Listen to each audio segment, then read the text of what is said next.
Hey, what's going on? Jake here with Uncommon EDC, and today we're checking out the Grim Workshop subscription for October of 2023.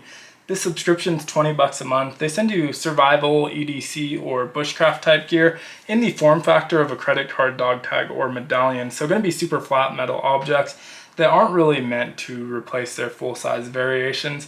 They're really just meant to be the gear that you have on you, and the value is usually pretty good. You know, these are made in the USA.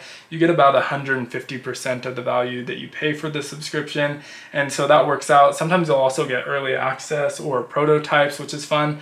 And in addition to the tools, you also get a couple survival tip cards each month. And so I think this one's pretty fun. I always enjoy what they come up with. Don't necessarily get a ton of use out of a lot of this gear, but enjoy it for just kind of the budget-friendly subscription where you can see what weird stuff they come up with to put on these credit cards. And they do come up with some really cool and useful items as well. So I don't want to, discount these as useless items. Just for me, they're a little bit more of collecting, novelty, and fun, but still legitimate items in a lot of cases. So we're going to start out with the tip cards, lowest value-wise in terms of dollar value. Depending on how you utilize that knowledge, they could end up being the most useful item in the box and the most valuable, but in terms of dollar value, we're going to start there. And so first one is CM6. This is cooking method and wooden broiling rack. So a really cool one. It has a nice illustration step by step of how to put that together, including that final step of how to prop it up with rocks so that you can suspend it over the fire. Also has written instructions if that's more your jam. And so these are valued at $1.85. I like that one a lot. Now the next one is FI6. This one's on lean-to fire. A little bit less of a instructional illustration. It does show what it should look like in the end, but it kind of explains why this type of fire is useful up top. And then again, step-by-step instructions on the back of that card. Both of those are going to be valued at $1.85 each as usual. You can get them a hair cheaper if you buy like a deck of them. And so you'll get like a bulk bundled discount price, but you end up accumulating quite a few of these with the subscription. And I've never bought them separately, and so far have received no duplicates, which is really nice. So next up we have their tools. So we got two tools this month, one being a dog tag valued at $9.50. This is the Grim Key dog tag. You can see the tools aren't there. We'll see those in a moment, but you can see that retention backing where the tools normally would be, and that works really, really well. Now, anytime you get a dog tag tool, you get a couple extras. The first being this silencer ring, which is like a rubber or silicone, I'm not sure, but it can mold and fit around this dog tag. You can see there's a hole still for a keychain or necklace attachment, so you can still utilize that. But basically keeps two of these together. The best way it works is putting two back to back and putting this around them. I think technically you can probably force this around three. It's a tight fit and it's annoying because you can't access the middle tool. So I recommend using this with two. You get one with every dog tag, so you'll end up with an extra if you're using one for every two. And so you should have plenty to use multiple of these on a necklace if you want to carry more than two. Now, in addition to that, you get these little ball chains. There's two different ones. One is keychain length, the other is necklace length. And so depending on how you want to carry it, they give you an option for both, which is really nice as well. Now, the reason the tools aren't on there is last month we got an escape and evasion card. And a lot of people, not a lot of people, I guess like 2 or 3 people in the comments mentioned it would have been cool to see some of those items in use. And so I do want to tackle that at some point. There's a couple items I'm going to need to order, like there's a handcuff key in there, but I don't own handcuffs. There's a saw for cutting through zip ties, which I have zip ties, but they're not, I think, as kind of sturdy and durable as the ones that are used as handcuffs, and so would like to order a pair of those. I know I could just use like rope or something, but I think most toothy saws will saw through rope no problem, so I think it would be more interesting to do that with the zip tie.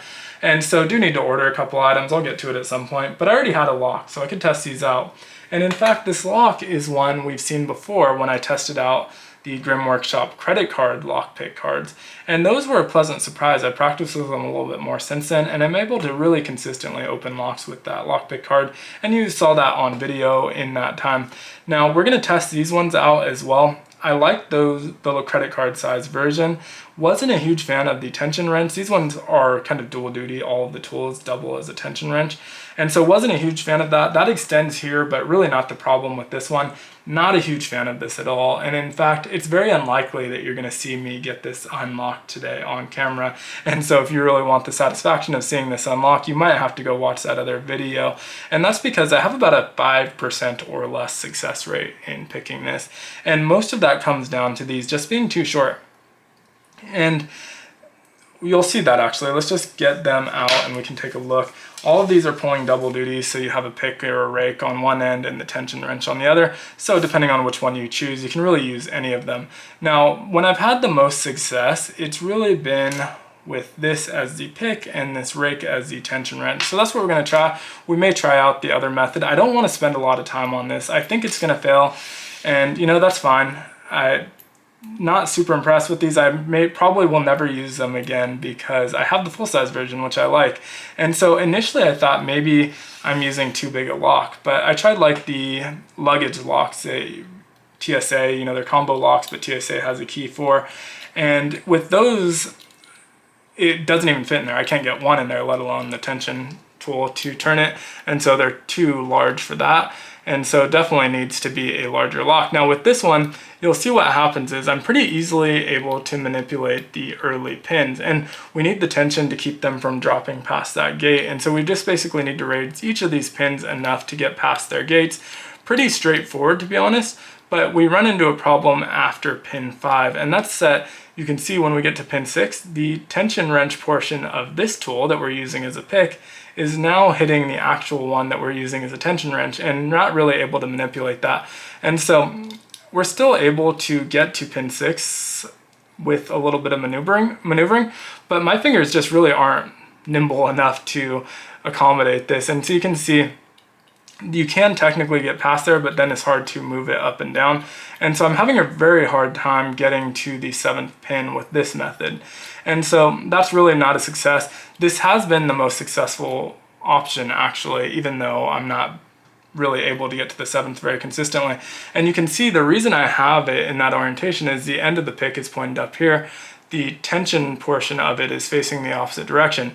If that weren't the case, we can get a little bit further, but for whatever reason, that's not the case on the straight pick version of this, and we'll try this again with that. This one's just harder for me to manipulate, and so I'll have a lot harder time getting to that. So you can see, same thing, we're able to get to those early pins really easily, and this isn't a very complex lock, so we just really have to push them up, and if we're able to push them up, it's completely fine. But when we get to the end, I'm still having trouble with the last 2 pins. And so 6 is a little bit easier with this one because the tension portion is facing the opposite direction, but still have a problem getting to 7. And so this one I've never been successful with, even though I can reach further with it. And then last but not least is the rake. And this one I've only been successful with once. Has kind of the same issue. We can either get the tip at the end up, or we can get the tension wrench portion up. And so either we're not able to get in far enough, or it's facing the wrong direction, which I just dropped it on the floor. Sorry about that, 1 second. And so, or it's facing the wrong direction and we're not able to get to the last pin. And so we can try to brute force this, just get that in there first, and just kind of brute force rake it. Every once in a while it will be successful, but for the most part that's really not successful either. And so I'll just get that in there, try and get that tension in, which is a pain with this tiny little tension wrench, and just try and kind of manipulate it back and forth. A lot of times what happens is that I end up pulling it out, and when you do that, some of the times this will end up falling in there where you can't actually even reach it to get it out. You have to grab pliers. Sometimes you can shake it out, but a lot of times you have to grab pliers. But as you can see, unsuccessful. I know that's not very satisfying. Check out the original video on the credit card version if you want to see that unlock. But we're already at the 9-minute mark. I don't want to go too much longer on here. But will say that I was pretty disappointed in this because of how impressed I was with the full-size version. And so tried smaller locks, tried different locks, really have had no success with these picks. And I'm an amateur. I'm not very good at this. Real lock picker that's a pro at this may be able to use these with some level of success, but even as an amateur I'm usually able to get a lock unlocked after a few minutes, and with these I've only been able to unlock this maybe 3 times max, and that's practicing with these for a couple of days. And so really just a frustrating experience overall. I did want to try and master it, but not having any success, so it is what it is. Now, the last item is this specialty hook card. This is valued at $19.95. We see a lot of different hook cards, a lot of different variations. This one has about 24 hooks as well as some weights. You can see Grim Workshop and Made in the USA on there. This is a fine item for me, $19.95. Now, I enjoyed fishing when I was younger. It's been years since I've been fishing, and I'd love to get back out there, but really just haven't had the time, and yeah, would love to get out there at some point. So this isn't something, I don't have a fish sitting on the side over here to test this out, but maybe one day we'll get out and test these. But it's really been kind of a lower priority when I do get out. It's really just been kind of straight camping for the most part, so not getting any fishing in.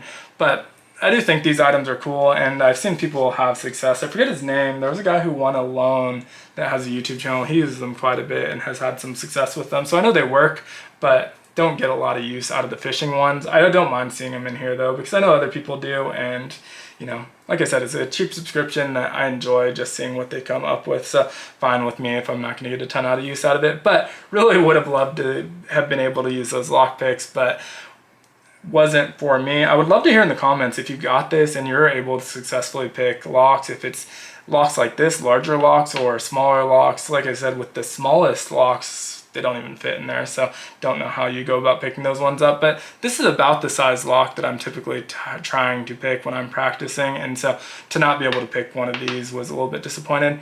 But let me know what you think of this month down in the comments below, and how your experience has been with the dog tag version of the lock pick card.